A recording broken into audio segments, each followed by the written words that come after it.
again, a nice selection of climbers here. We have done one. Now climbers, a lot of people know the old word rambler, and it confuses a lot of people. Ramblers are an older group. Before the modern climbers were around, ramblers can grow 20, 30, even 50 feet long, but they bloom for 2 weeks. So they're already not being seen. We saw the Cape Cod Rambler, Dorothy Perkins, a couple of weeks ago at one of the garden centers here, but most of them don't carry them anymore. There was a guy named Walsh at Woods Hole in the early 1900s that hybridized a lot of ramblers. They named them Walsh Ramblers, and they're all over the Cape, just growing wild, but you really can't buy them anymore. Modern climbers repeat over and over again. They'll only get about 12 feet tall, sometimes 15. New Dawn can get 18. And again, New Dawn, they had here, they're out of, but I think they're getting it in. So New Dawn grows very fast and massive. This is Don Juan, and the blooms on Don Juan are like little hybrid teas, that nice form. But there are climbers with 5-petal single, like the red Altissimo. Sally Holmes is white with 5 petals and clusters. So every style of bloom you can find on climbers. And I forgot to mention, every style of bloom you can find on floribundas. Hybrid teas are hybrid teas. You got the florist rose on top. There are floribundas with 5 petals, Betty Pryor. There are floribundas semi-double, 2 rows like Playboy. And then there are floribundas that look like little hybrid teas, and all types of frilly petals, heavily petaled, what we call like David Austin roses. So floribundas can be everything, but it does have that circle or cluster or spray. So any questions about any of these varieties? Yes? Blaze is a climber. Yes, Blaze is a climber. Is that the new one or the old-fashioned one? They only sell the improved Blaze today. I have a Blaze that just won't quit. I cut it down to the bottom and it just keeps coming back. It loves where it is. Why are you cutting it down? Because it's in the wrong place, actually. It's climbing up my house. Oh, it comes in the window. It's probably better to move it. Yeah, probably. Oh, yeah, William Baffin. Yes. So for a climber, if I wanted something fast growing and no care, what would you suggest? New Dawn. I wouldn't say no care. Climbers need a lot of fertilizing. Oh yes, training. And are we not allowed to talk about training? Oh, we can. Oh, can we talk about it? Yes. Go ahead. Climbers need a lot of fertilizer. They're heavy feeders because they grow fast. New Dawn will grow pretty fast in one season. And I use rose tone as my fertilizer, and I feed all my roses once a month. Rose tone.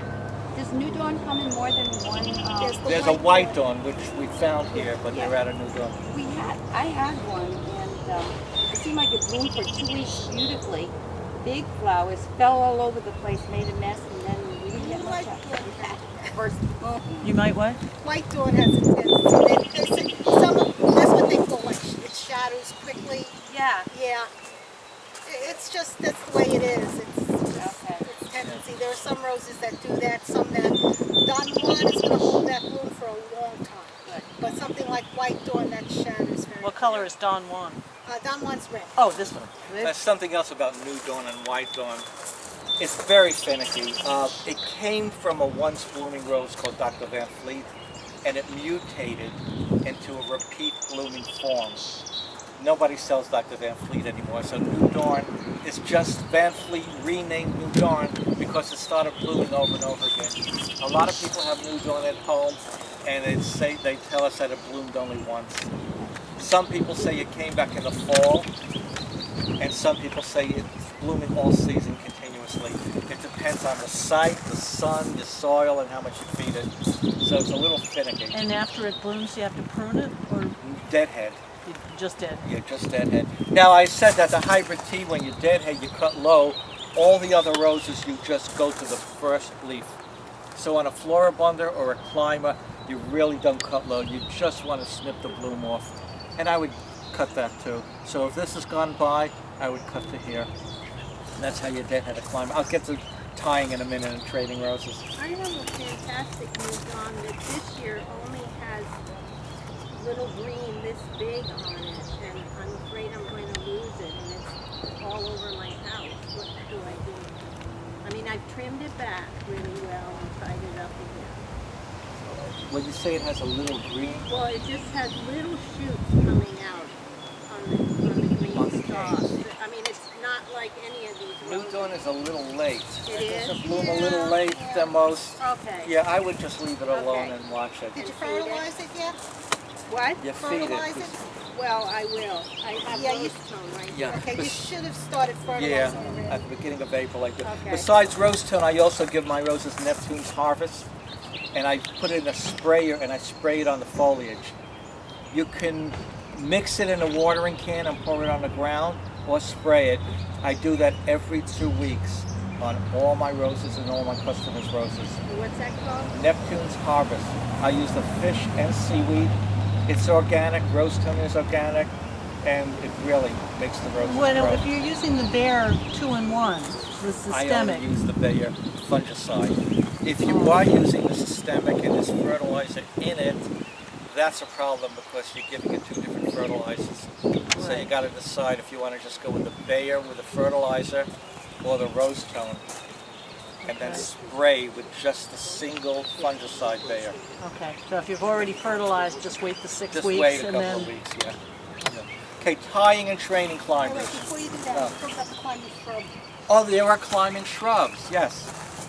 There are climbing sports of hybrid teas also. A sport is a mutation. There's a climbing peace, there's a climbing Queen Elizabeth. A lot of roses mutate to a climbing form. There are shrubs that are sold as climbers. They're really in the shrub class, but they get so big, like William Baffin, which is part of the Canadian Explorer series. There's a whole series of roses out of Canada named after explorers, and most of them, a lot of them are climbers. Sally Holmes is another climber that's actually a shrub, in the shrub class. And they really don't need to be trained because they just get bushy. They're just a big, big bush. You can train them along a fence if you want, but you can let them just stand alone as a big shrub in a big bush. And they're very, very winter hardy because they come out of Canada. Now that one, I'm looking at the stalk, the stem. Do you have to? Is that grafted or that's no, it? that's an own root. Okay. Sometimes it's hard to tell. But Yeah. what's common about a grafted rose is not only you see the bud union, which is a thick round area, you see this cut. They all have this cut. A lot of people think, oh, they cut off a cane already in the garden center. No, this is where Dr. Huey was growing when they grafted this rose to it. And when this rose starts to grow, they chop off Dr. Huey, and then this is how it's sold. So on a hybrid tea, Floribunda climbers, you will always see, sometimes even bigger than this, a big, thick stem that was cut like that. So it wasn't a cane that broke or died. So that's Don Juan. This is Don Juan, but Dr. Huey is the rootstock. Right, but so you'd have to bury that. You would bury this knot 2 inches. Okay, climbing roses don't climb like clematis and ivy. You have to help it along. I get this green twine, green jute. Most of the garden center, they probably have it here. They all carry that. And I get these double-pointed tacks from a hardware store. They're like U-shaped, they're like heavy staples. So if I'm planting a climbing rose along a fence, I plant it between the posts. And a good idea if you have a split rail, take the bottom rail out, dig your hole right under it, plant the rose and put the rail back. Now you have the climbing rose coming up both sides. If you have a picket fence, plant it on your side of the fence, hopefully, in between. And then you take 2 large canes and easily, without breaking it, you can slowly bend some of these. Train 2 along the bottom rail, train 2 along the top rail. You take the double pointed tacks and tap it into the rail, and you take the twine and pass it through the tack and tie it loosely around the rose. When I give lectures at garden clubs, it's all slides, and I show pictures of the training and all that, but we can't do that outside. Oh, there are David Austin roses, which I'll get to next. Some of those are climbing roses too, the English roses. And do you leave all the shoots, or do you? You can leave some just to grow, but make sure you got one going this way, bottom rail, one going that way, top rail. Now what happens is, if you have a cane of a climbing rose upright, it's only going to bloom at the top. Eventually it will not bloom along that cane. It sends out, the top bud sends down a chemical message, and there's no blooming down here. If I bend the cane and I tie it that way, wherever there's a leaf, there's a little bud in here. All these buds are going to start growing. If I bend this But cane then down, they send up canes, right? they send up canes, but they flower.